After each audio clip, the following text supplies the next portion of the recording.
Bill 2610 as amended simply asks the Attorney General along with our Human Rights Commission to get together and see if it's feasible for the Human Rights Commission to be under the Attorney General's system. But that's all that House Bill 2610 as amended does.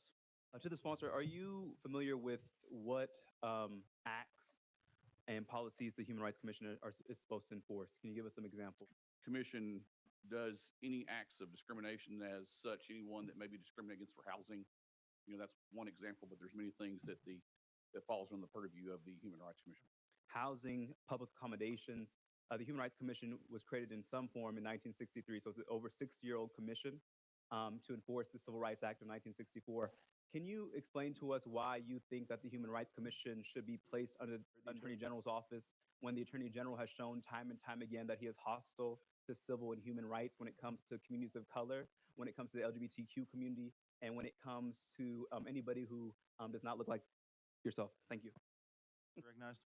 Thank you for that question, Representative Jones. And that's exactly what this piece of legislation will do once the report is finalized and due back from the Human Rights Commission by January 1st, 2025. So I'll be looking forward to see what that report does.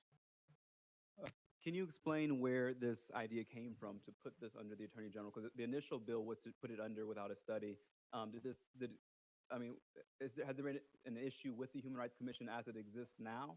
It's been in place for over 60 years. So why now do you want to see it placed under the Attorney General's office? What this bill potentially does is see if it's feasible for this commission to be under the purview of our Attorney General, whose sole job is defend the citizens of the state of Tennessee when they are unlawfully pursued or someone has broken the law in the face of whatever they're facing, right? And so this will see if we can have the person that is deemed to enforce our laws, to bring those laws in front of the court system, can do that in the Attorney General's office, the highest division in our state to enforce our particular piece of legislation that we pass here. So all this is looking at is seeing, is that feasible? Will it work?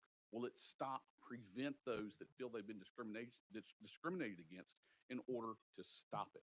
That's all this legislation does, to see if it's feasible. It appears that what is being done is removing any independence from that committee and putting it under an administration, I'm going to say representative. And I guess the decisions should be those that are looked at as being fair and balanced. And if we're going to put it under an administrative person, in my view, we're removing that independence. And I think that's something that's needed. Thank you, Mr. Chairman.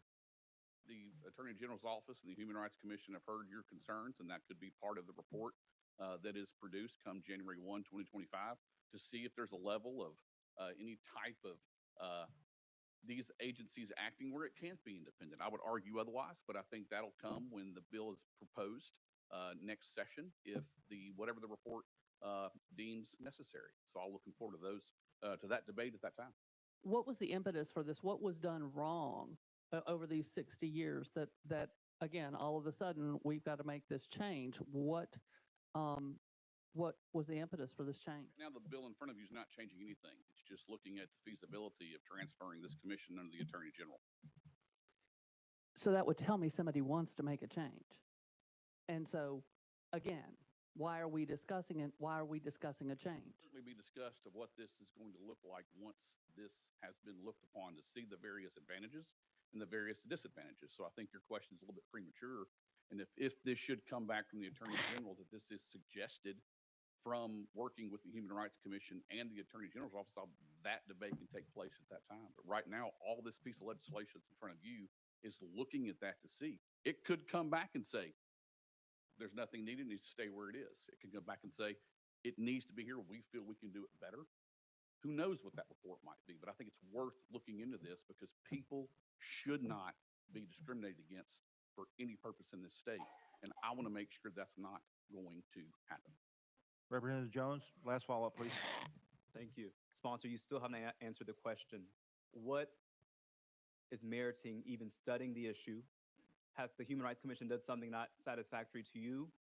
Do you not agree with how they've been enforcing anti-discrimination policies? Why are we even looking at bringing this under another agency when it's an independent commission. Governor Frank Clement created it that way in 1963. It has worked for over 60 years. Why are we even studying putting it under the Attorney General? And do you believe that the Attorney General has been active in discrimination in this case? You know, a lot of Tennesseans who are Black and brown may feel discriminated when the Attorney General files lawsuits going after companies that ban discrimination in their policies, with environmental social governance policies. Some people may feel that the Attorney General discriminated against transgender people when he went after their medical records. I mean, so why are we putting it under Attorney General who's been hostile to human rights? And so those are my two questions. All your questions will be addressed at the time the report comes back from the Attorney General.